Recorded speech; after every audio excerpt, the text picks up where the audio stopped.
کو ہمارا مقصد صادق سنجرانی صاحب جو کہ بلوچستان سے تعلق رکھتے ہیں، پرائم منسٹر عمران خان کا یہ ایک بڑا درینہ خواہش تھی کہ وہ علاقے جو کہ ماضی میں نظر انداز کیے گئے ان کے لیے عملی طور پہ کچھ کیا جائے، اور صرف علامتی طور پہ نہیں۔ تو اس میں پرائم منسٹر صاحب نے، آپ کو یاد ہوگا کہ ساؤتھ بلوچستان کے لیے ایک بہت بڑا تاریخی پیکج دیا 632 ارب روپے سے زائد کا۔ اسی طرح سابقہ فاٹا وہ بھی بہت پیچھے رہ گئے ہیں، تو ان کی ترقی کے لیے بھی پرائم منسٹر صاحب نے ایک پیکج پہلے تو مرج کرائے یہ علاقے۔ وہ ایک بہت بڑی کامیابی ہماری حکومت کی کہ ہم نے فاٹا کے انضمام کو کس طرح سے عملی طور پہ گراؤنڈ پہ لائے، جو کہ ایک آسان کام نہیں تھا۔ یہ صدیوں سے چل رہا ہے ایک نظام، اس کو ہم نے ایک بڑے احسن طریقے سے، اور اس کے لیے خیبر پختونخوا کی حکومت بھی مبارکباد کی مستحق ہے۔ سی ایم محمود خان نے اور ان کی کابینہ نے بڑی کاوشیں کی، وہاں کی بیوروکریسی نے بھی اور وہاں کے لوگوں نے بھی بہت تعاون کیا، اور ان کی ترقی کے لیے 100 ارب کے سالانہ کے بجٹ بھی دیا۔ تو مرزا افریدی صاحب جن کا تعلق فاٹا سے تھا، الحمدللہ وہ بھی اب ہمارے ڈپٹی چیئرمین ہیں، تاریخ میں کبھی نہیں ہوا تھا۔ اور اسی طرح صادق سنجرانی صاحب جو کہ بلوچستان کی نمائندگی کرتے ہیں، ان کو نامزد کیا ہماری پارٹی کی سپورٹ کے ساتھ۔ اب یہ جو الیکشن ہوا، اس کا مقصد کیا ہے اور اس کے فائدے کیا عوام کے لیے کیا ہیں؟ کیونکہ اصل جو ان ساری چیزوں کا، جمہوریت کا، حکومت کا، ہر چیز کا، اس کا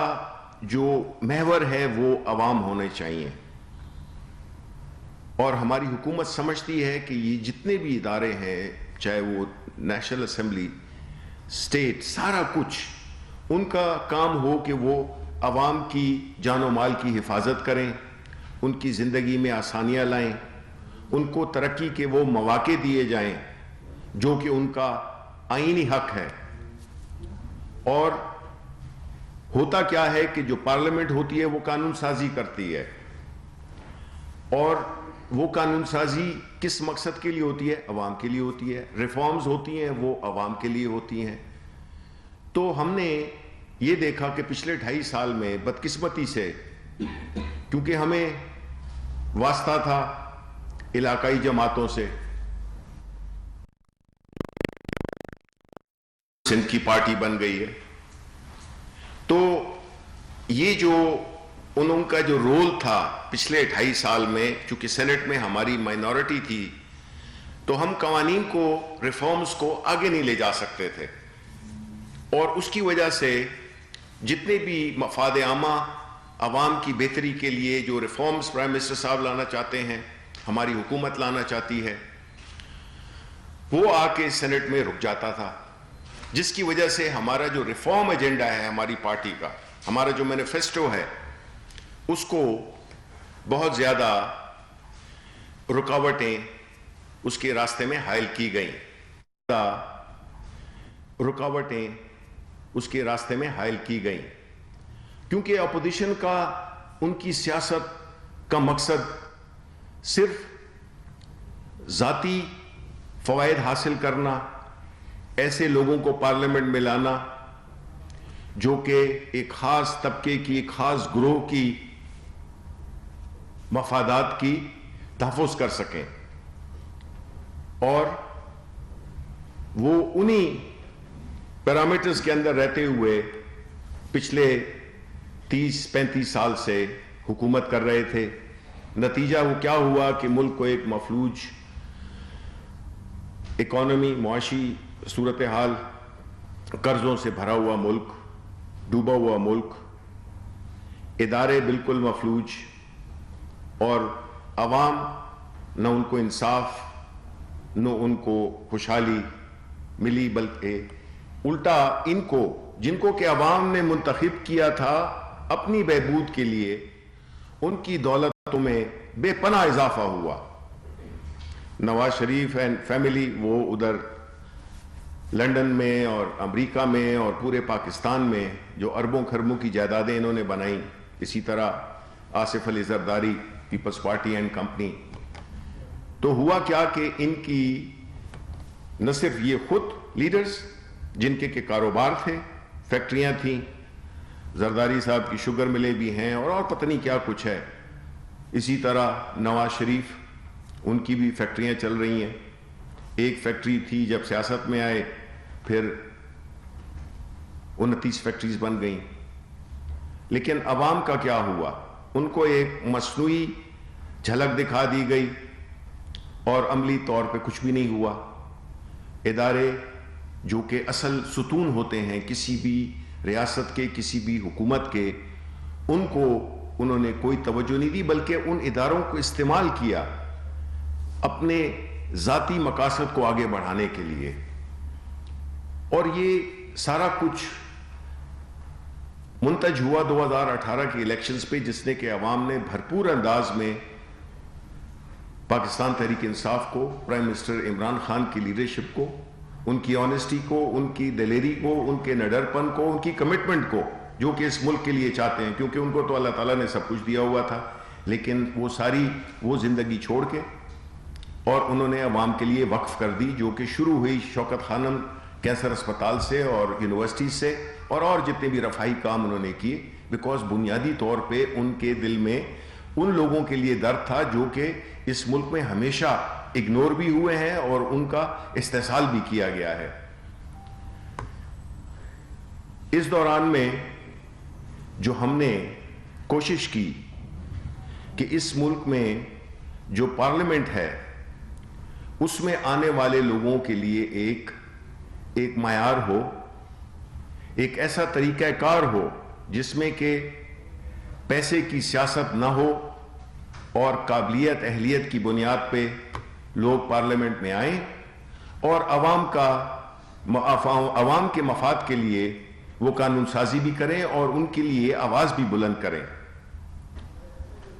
پاکستان تحریک انصاف الحمدللہ چونکہ اب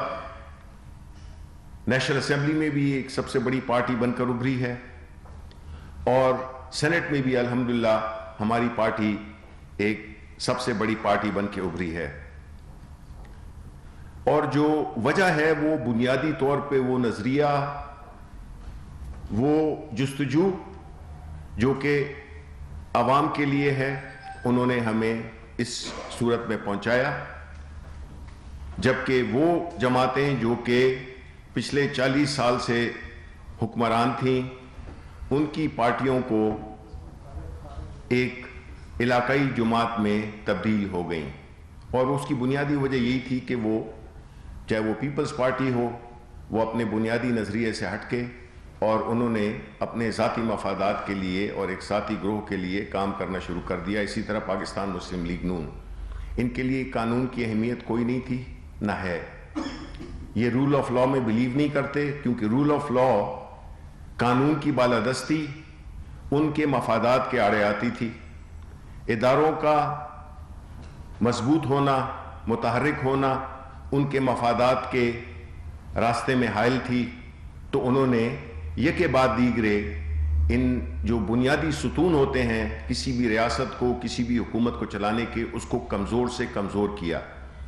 اور اس کی جو قیمت ادا کرنی پڑی کہ وہ پہلے پیپلز پارٹی جو کہ ایک فیڈریشن کی جماعت تھی، کمزور ہو کر ایک علاقے میں چلی گئی، رورل سندھ میں، اور اسی طرح یہی حال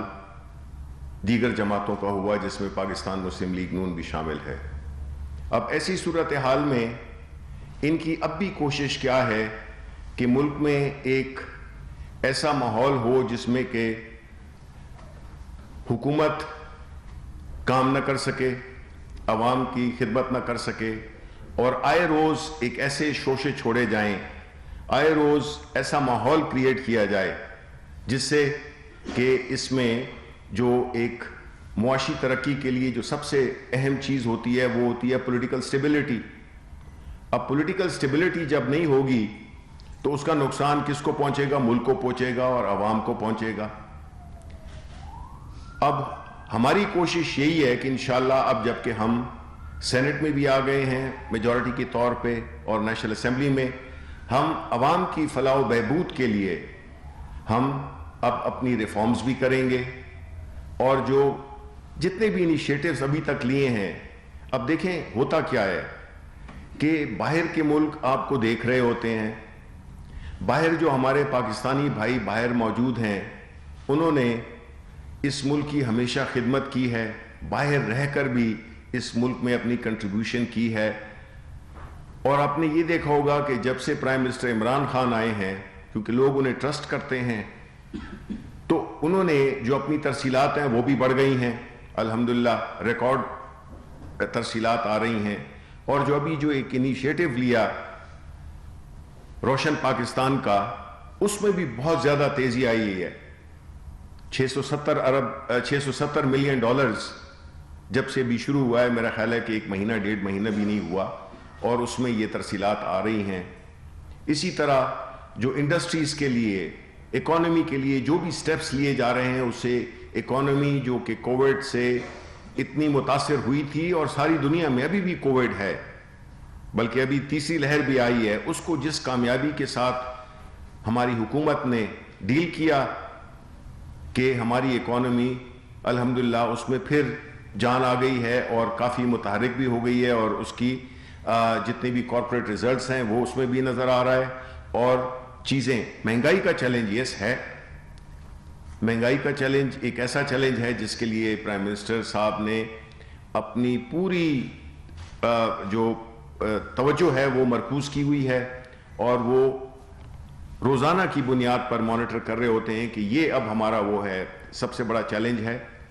اور اس کے لیے جس طرح کہ اس دن بات بھی ہوئی تھی کہ ٹارگیٹڈ سبسڈیز بھی آئیں گی، اور ان لوگوں کو سبسڈیز دی جائیں گی جو کہ اس کے مستحق ہیں. اب جو آتے ہیں الیکشن پہ، تو الیکشن میں جو بھی باتیں اپوزیشن کر رہی ہے، ابھی سعید غنی صاحب لگے ہوئے تھے جو پیپلز پارٹی کے میرا خیال ہے رستو ہیں، وہ اس باتوں کا ذکر کر رہے تھے کہ کیا ہوا. دیکھیں جو نیشنل اسمبلی میں ہوا اس کا جو ری ایکشن تھا عوام کا، وہ اس میں نہیں دہرایا گیا.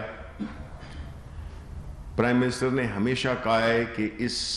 بحث مباحثے سے نکلنا ہے، اپنے الیکشنز کو کوئی کریڈیبلٹی دینی ہے، تو اس کے لیے جو سب سے بہتر طریقہ ہے وہ یہ ہے کہ اوپن ووٹنگ ہونی چاہیے، جس سے کہ کبھی یہ تاثر ہی نہیں ملے کہ کس نے کیا کیا ہے. جس کو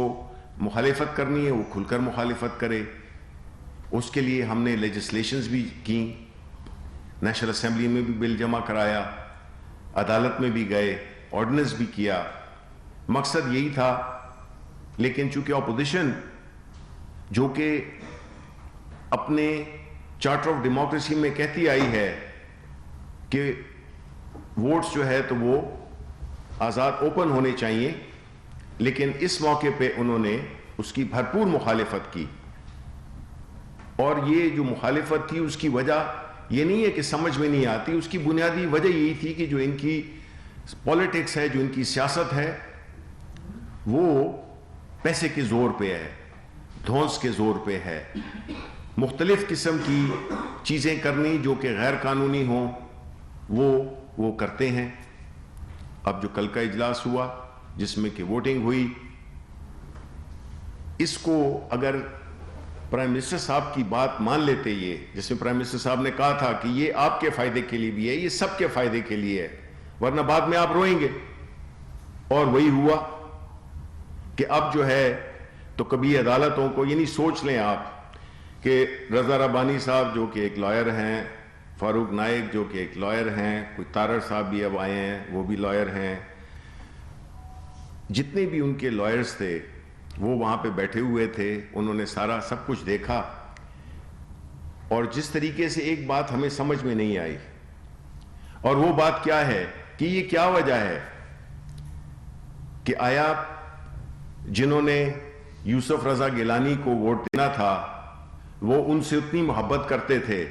کہ انہوں نے اس کے نام پہ سٹیمپ لگایا جو 7 لوگ تھے. صادق سنجرانی کے ساتھ جو باقی اپنے جو ان کے جو سپورٹر تھے انہوں نے صادق سنجرانی کے نام پہ کیوں نہیں لگایا؟ یہ سوال تو بنتا ہے نا. جو کہ اتنی باتیں کر رہے ہیں وہ یہ تو بتائیں کہ یہ کیا ہوا. یہ تو ایک کلیئر میسج تھا جنہوں نے کہ سمجھتے ہوئے, ہر کلپس بھی موجود ہیں جس میں کہ بڑے واضح طریقے سے بتایا گیا کہ آپ نے ووٹ کہاں پہ لگانا, سٹیمپ کہاں پہ لگانی ہے. تو یہ تو نہیں ہم کہہ سکتے کہ جو صادق سنجرانی کے ووٹرز تھے وہ بہت ہی زیادہ انٹیلیجنٹ تھے کہ وہ تو سمجھ گئے, اور جو یوسف رضا گیلانی کو ووٹ دینا چاہتے تھے وہ اتنے سمجھدار نہیں تھے کہ انہوں نے اس کے نام پہ وہ الیکٹورل ریفارمز کی طرف جائے اور اپوزیشن کے ساتھ بیٹھے. کیا آپ اس پر تیار ہیں؟ اور جو دوسرا سوال ہے چھوٹا سا, وہ ایک ذاتی سا ہے, میں اس کو بہت مناسب نہیں سمجھتا, لیکن چونکہ الزامات لگ رہے ہیں کہ سیکریٹری سینٹ آپ کے قریبی رشتہ دار ہیں تو اس کی بھی وضاحت کر دیجیے. دیکھیں, پہلی بات تو جہاں تک کہ حکومت کا ہے, ہم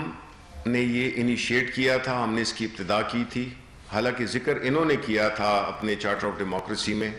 الیکٹورل ریفارمز ہونی چاہیے,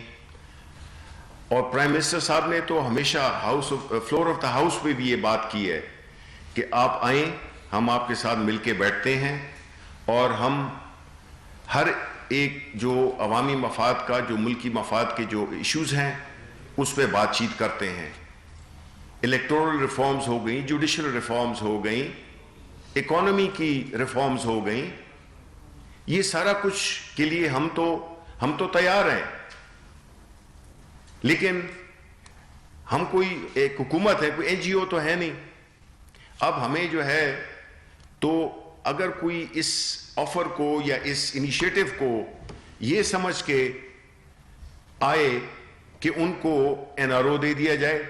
جوڈیشل ریفارمز اگر ہونی ہے تو ان کو NRO دیا جائے, نیب کو بند کر دیا جائے, اس قسم کی مذاکرہ خیز باتوں کے لیے تو ہم ظاہر ہے کہ ہم نہیں تیار, اور نہ ہم نے کیا ہے اور نہ ہم کریں گے. تو اپوزیشن اگر اپنے ذاتی مفادات سے ہٹ کر ملک کی مفادات کے لیے کوئی بھی قانون سازی کرنا چاہتی ہے, ہمارے ساتھ کوپریٹ کرنا چاہتی ہے, یہ جو ہم نے کہا ہے اکانومی کی ریفارمز میں, جوڈیشل ریفارمز میں, الیکٹورل ریفارمز میں, تو ہم تو اس کے لیے یہ ہم تو ہیں, ہم تو رسپیکٹ کرتے ہیں پارلیمنٹ کی, اور یہ پارلیمنٹ تبھی اپنے وقار کو ریسٹور کر سکتی ہے جب ہم عوام کے مفاد میں فیصلے کریں, ان کے لیے ایسی قانون سازی کریں جس سے کہ ملک بھی آگے جائے, اور یہ جو ہمارا جو ملک میں عوام ہے ان کو وہ بھی خوشحالی دیکھ سکیں. سر ایک 2 سوال ہے اور ایک آپ کو یاد دہانی کرانی ہے. اگر آپ کو یاد ہو کہ آپ وزیر اطلاعات نہیں ہیں سر, آپ سے 5 مہینے پہلے یہیں پر ہم نے ریکویسٹ کی تھی کہ یہ میڈیا ورکر اور صحافی آپ کی 24 گھنٹے کوریج کرتے ہیں کہ سینٹ کے الیکشن ہو, لیکن افسوس ہے آپ کو اور آپ کی وزارت کو کوئی فکر نہیں ہے. ہم نے ویکسین کا کہا تھا, پیسے دینے کو تیار ہیں. آج تک کسی جگہ پہ آپ نے آواز اٹھائی, نہ کہیں پر NCOC میں بات ہوئی, اور آج بھی یہ ورکرز کئی گھروں پہ بیمار پڑے ہیں, اور ایک چینل میں 14 مہینے سے تنخواہ نہیں ملی, اور باقی میں بھی یہی حال ہے. لیکن آپ کی طرف سے اور آپ کی وزارت کی طرف سے انتہائی مایوس کن قسم کا آپ سیاست میں تو آپ مکمل آگے بڑھے ہوئے, اور سنجرانی کو جتوانے میں, حالانکہ میری رائے تھی کہ آپ کا حق تھا چیئرمین سینٹ بننے کا, آپ کی زیادہ قربانیاں تھیں اور آپ کا کام زیادہ تھا, لیکن آپ نے دوست کو لگتا ہے قربانی اپنی قربانی دی ہے. سر ایک تو میں ذرا لمبا سوال نہیں نا پوچھنے ہیں جی, آپ نے تقریر کر دی ہے ذرا. سر ضروری ہے سر, اچھا پوچھیں میڈیا پہ بھی توجہ دیں. پوچھیں آپ وزیر اطلاعات نہیں ہیں سر. ہاں 6 مہینے میں آپ نے پوچھا تھا کہ ہم نے آپ سے ریکویسٹ بھی کی تھی ویکسین. کس چیز کی؟ میں بتاتا ہوں آپ کو. پہلی بات تو ہاں جی, اچھا سر سوال سنیں.